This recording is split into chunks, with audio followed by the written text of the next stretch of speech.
నమస్తే రమ్మగారు. నమస్తే జయ. ఏదైనా మంచి స్టోరీ చెప్తారా? చందమామ కథ చెప్దాము. హ్మ్. పూర్వం ఒక పల్లెటూరులో ఓ తల్లి కొడుకు ఉండేవారు. వాడు కొంచెం మత్తు ఎక్కువ పాపం. పెద్దగా తెలివైన వాడు కాదు. మాధవుడు వాడి పేరు. వాడికి ఏ విషయమో తొందరగా అర్థమయ్యేది కాదు. ఏదైనా ఒక మాట 3-4 సార్లు చెప్పాలి వాళ్ళమ్మ. ఒరేయ్ కంచాలు పెట్టు, కంచాలు పెట్టు, కంచాలు పెట్టు అంటే కంచం అని కంచం పుచ్చుకొని నుంచునేవాడు వాడు. పెట్టాలి పెట్టాలి అని చెప్పాలన్నమాట. అన్నీ 3-4 సార్లు బాగా విశదంగా గట్టిగా అట్లా చెప్తే అర్థమయ్యి పని చేసేవాడు, కానీ పని తక్కువే. ఎంతసేపు అరుచుకుంటూ ఎవరు చెప్తారు? ఏదో చెప్పింది చెప్పేది, లేనిది లేదు. అలా మా పిల్లాడికి మతి లేదని వాళ్ళు ఊళ్ళో వాళ్ళంతా వాడిని ఎక్కిరిచ్చేవాళ్ళు. సామాన్యంగా ఉండేవాడు. సామాన్యమైన కుర్రాడు. ఒక 19, 20 ఏళ్ళు, 22 అలా వచ్చాయి. ఏం పని చేయకపోతే ఆ పిల్లాడిని ఏం పోషిస్తుంది? చింతపిల్లాడిలాగా ఇంత తిండ కదా వాడు. శుభ్రంగా తిండి కావాలి. ఇది చేయలేదు వాళ్ళ అమ్మ. పాపం ఏదో ఆ పని ఈ పని చేస్తూ కొన్ని చోట్ల వాడితో బలవంతంగా పని చేపిస్తూ ఎట్లాగొట్లాగా అట్లా మేనేజ్ చేసేది. అయితే ఏమైంది, ఒరే వంట చేరుకు అయిపోయింది, పొయ్యిలో కట్టెలేవు, కట్టెలు కొట్టుకురారా అని 10 సార్లు చెప్పింది. చాలాసార్లు చెప్పాక ఇక ఒకరు పూటంతా ఇచ్చేసి మంచి ఎండవేళ భుజాన గొడ్డలు వేసుకుని ఓ ముద్ద అన్నం తిన్నాక వెళ్ళాడు. అన్నం తిన్నాడు, గొడ్డలు భుజాన్ని వేసుకుని అడవిలోకి పోయాడు. పోయేసరికల్లా ఏమైంది, ఒక చోట వాడు వెళ్తూ ఉంటే ఎవరో ముగ్గురు పడుకుని కనిపించారు. చెట్లు దూరంగా ఉన్నాయి, వీళ్ళు ఎండలో పడుకున్నారు. ఓకే. అయ్యయ్యో వీళ్ళు పడుకున్న చోట ఎండ పడుతోంది, వాళ్ళు చెట్టు కింద పడుకోలేదు ఎందుకు అని ఊహించలా వాడు. వీళ్ళ మొహాల మీద ఎండ పడుతోందని ఏం చేశాడు, ఈ గొడ్డలతో పాటు ఒక చిన్న కత్తి ఉంటుంది వీళ్ళకి. ఏంటంటే కంచె ఏదైనా చెట్టు ఎక్కడైనా ఇరుక్కుందనుకో, ఈ కమ్మ కత్తి అంటారు, వంపుగా ఉంటుంది అర్ధచంద్రాకారంలో. అది పెట్టి లాగితే కొంకి కత్తి, అది లాగితే వస్తుంది. ఆ కొంకి కత్తి పెట్టి చుట్టూతో ఉన్న 4-5 చెట్ల తాలూకు అంతంత కొమ్మలు కొట్టి కొమ్మలు నరుకొచ్చి వీళ్ళు పడుకున్న చోట వీళ్ళ మొహాల మీద ఎండ పడకుండా పాతిపెట్టాడు. వాడికి ఆ బ్రెయిన్ ఉంది. మామూలు పనులు లేవు కానీ ఈ తెలివి ఉంది. అయితే వాళ్ళకి మొహం మీద ఎండ పడకుండా నీడ పడేసరికి మెలకు వచ్చింది. ముగ్గురు కళ్ళు తెరిచి చూశారు. ఎవర్రా అబ్బాయి నువ్వు, ఏమిటి ఇవన్నీ ఎందుకు పాతిపెట్టావు అని అడిగారు. మీ మొహం మీద ఎండ పడుతోంది, పడుకున్నారు కదా, పాపం ఎండ పడకుండా చేస్తే మీరు హాయిగా పడుకుంటారని పెట్టానన్నాడు. అనేసరికల్ ఎంత మంచివాడివిరా నువ్వు ఏదనుకుంటే అది అవుతుంది పో అన్నారు. అనేసరికల్ వీడికి ఓసారి చెప్తే అర్థం కాదు కదా, వాళ్ళు ఏదో చెప్పారు అనుకున్నాడు. వీడి దారిని విడిపోయాడు. ఆ కొమ్మలు ఈ చెట్లు ఇవి అవి మొత్తానికి నరికాడు. పెద్ద మోపయింది. సాయంత్రం వాళ్ళ అమ్మ చెప్పింది 4 రెమ్మలు నరుకు రావద్దు, బాగా పెద్ద కట్ట తీసుకురాదు.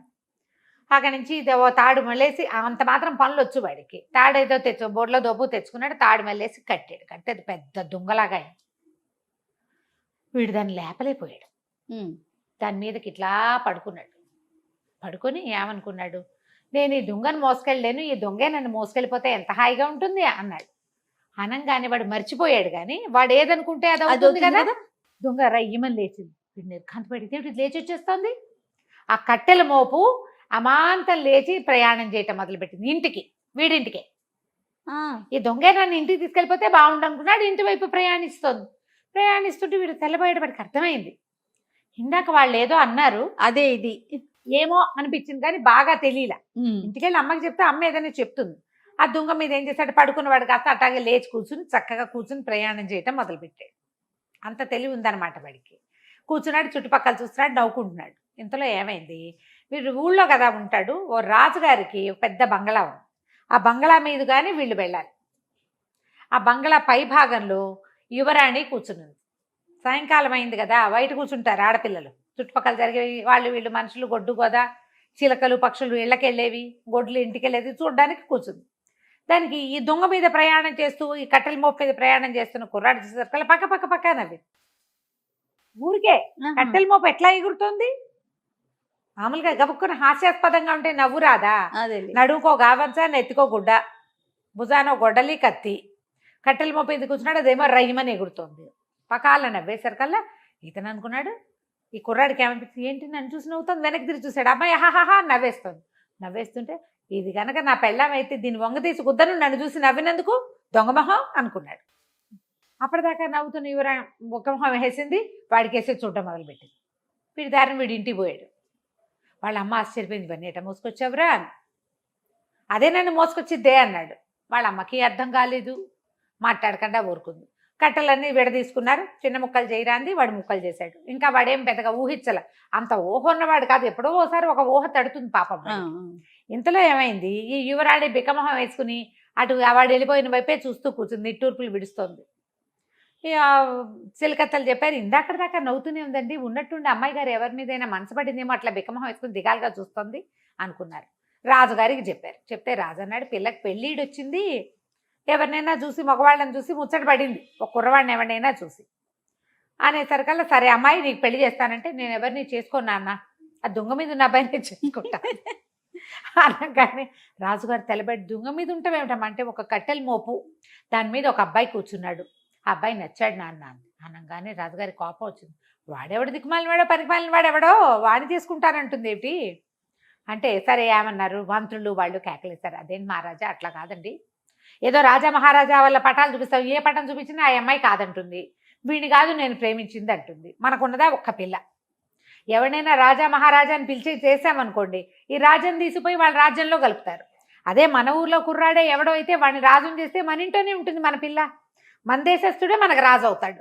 ఈ పాయింట్ బాగుందనుకుని మంత్రులు సామంతులు తర్వాత సైన్యాధిపతి అందరూ బలపరిచారు. మన ఊళ్ళో కుర్రాడైతే ఓ పని చేద్దాం, మన ఊళ్ళో యంగ్ అండ్ ఎనర్జెటిక్ పెళ్ళిడికి వచ్చిన కుర్రాళ్ళందరినీ రమ్మందాం భోజనానికి, వాళ్ళందరినీ చూపిద్దాం పిల్లకి, ఏ కుర్రాడో అది చెప్తుంది చేసుకుందాం అనుకున్నారు.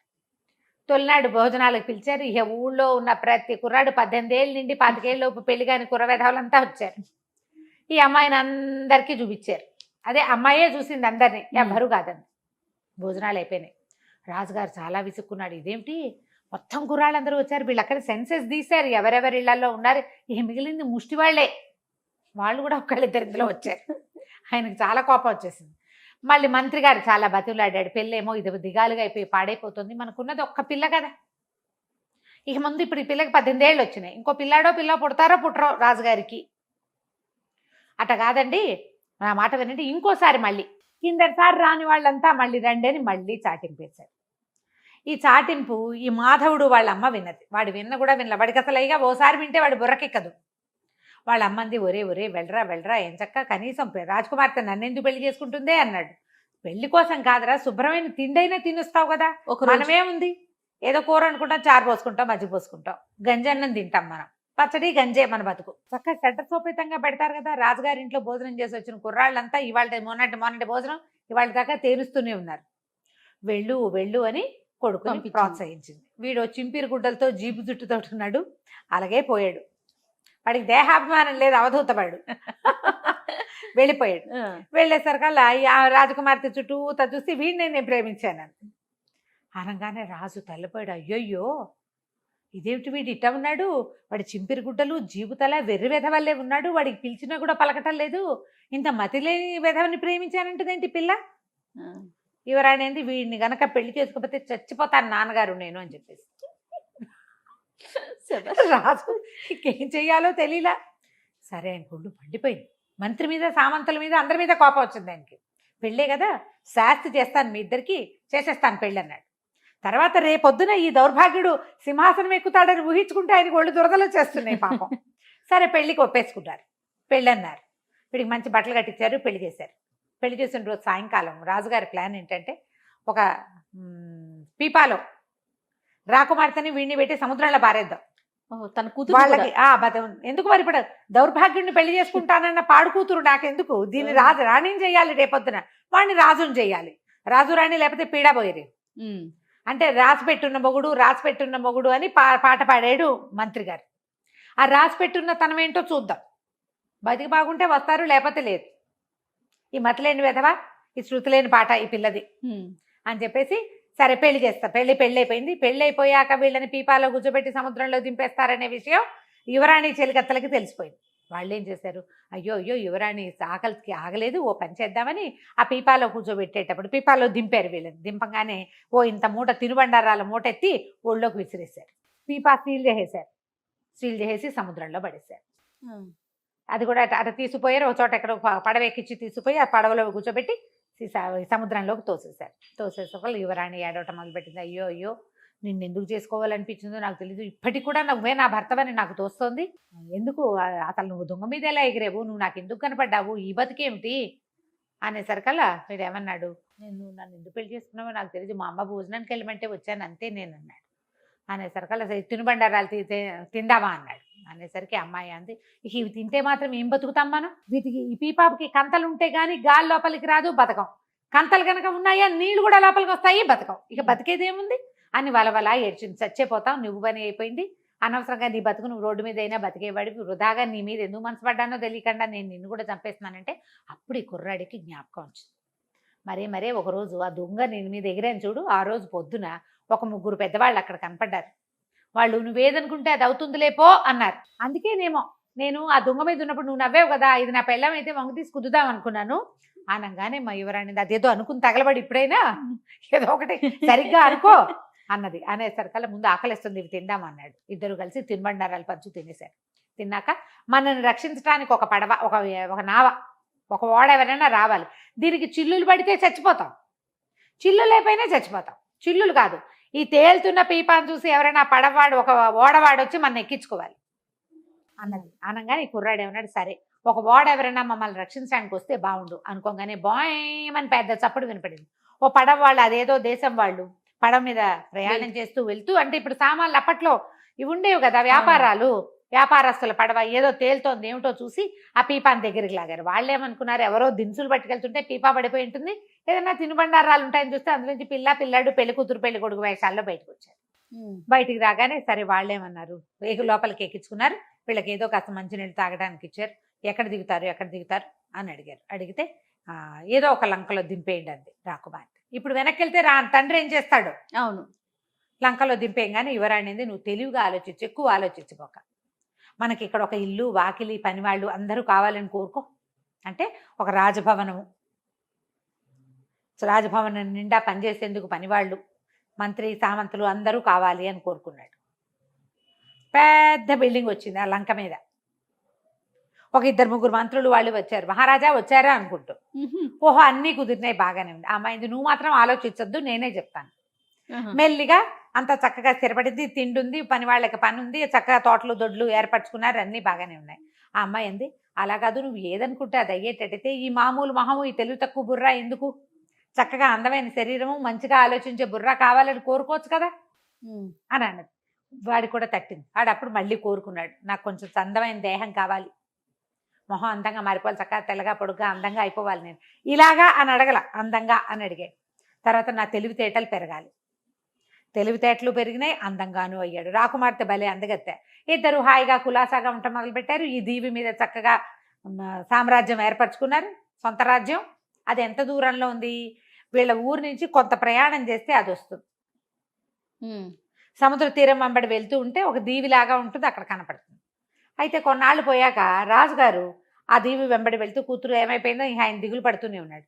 ఆ దీవి వెంబడి గుర్రం వేసుకుని వస్తూ చూశాడు, ఇదేంటి కొత్తగా ఈ దీవి మీద బిల్డింగ్లు వచ్చినాయి, ఎవరు చెప్పలేదు వేగులు వాళ్ళు అని చెప్పేసి తమ తాలూకు సైనికుల్ని కొంతమంది పంపించారు. పంపిస్తే ఈయన పేరు మాధవవర్మ అండి, ఈయన ఫలానా రాజుగారు అల్లుట్ట, ఆయన భార్య ఆయన కలిసి ఉంటున్నారు, ఇక్కడ చాలా పెద్ద ఇల్లు వాకిలి ఉన్నాయి, వాళ్ళకి మంత్రులు ఉన్నారు, సైన్యాధిపతి ఉన్నాడు, వాళ్ళంతా వ్యవసాయం అది చేసుకుంటున్నారు, బోళ్ళంతమంది పని వాళ్ళు ఉన్నారంటే రాజు ఆశ్చర్యపోయాడు. ఊరివిడి దుంపదగా వీడు ఎలా చేశాడు అని. సరే పడవలు వేసుకుని ఆ దీవిలోకి పోయారు. యువరాణిని చూసి సంతోషించాడు రాజు, భోజని భలే బాగా అయ్యింది అని. ఈ మాధవుడు ఏం చేశాడు, మా అమ్మని కూడా దగ్గర పిలిపించుకుందామని చెప్పాడు భార్యకి. సరేనంటే కొంతమంది సైనికులు పిలిచి మాధవవర్మ గారు మిమ్మల్ని రమ్మంటున్నారు అని తీసుకొచ్చి రాజభవనంలో దింపారు. రాజభవనంలో హాయిగా ఉండేది. కానీ ఆవిడ ఎప్పటికీ ఈ కుర్రాడే తన కొడుకని ఆవిడ తన కోడలని నమ్మల. పిచ్చి మీద ఎక్కడున్నాడో అనుకుంటుంటే వాడి మొహం మారిపోయింది కదా, వాడు అమాయకుడు. యువరాణితో వాడికి పెళ్ళయిందనే సంగతి తెలుసు, ఆవిడకి తెలియదు. కానీ ఆ యువరాణి పక్కన ఉన్నవాడు తన కొడుకేనని ఆవిడ జీవితకాలము నమ్మల. హాయిగా కులాసాగా మాత్రం ఉంది. ఈ మతిలేని మాధవుడు చక్కగా ఇలా రాజకుమారుడు అయిపోయి, ఏంటంటే వాడు ఏం చేశాడు ఇందులో ఒక చిన్న మంచి పని, ఆ పడుకున్న వాళ్ళకి గొడుగిచ్చాడు అంతే. వాళ్ళు ఏంటంటే 3 దేవతా పురుషులు, వాళ్ళు ఎండని భూమి మీద మానవులు ఎలా పడుకుంటారో చూద్దామని పడుకుని వీడు చేసిన ఆ ఎండ పడనివ్వకుండా చేసిన సహాయం వల్ల వాడికి ఇచ్చిన వరంతో వాడు హాయిగా జీవించాడు. కథ కంచికి మనం ఇంటికి. బాగుందండి. నమస్తే. నమస్తే.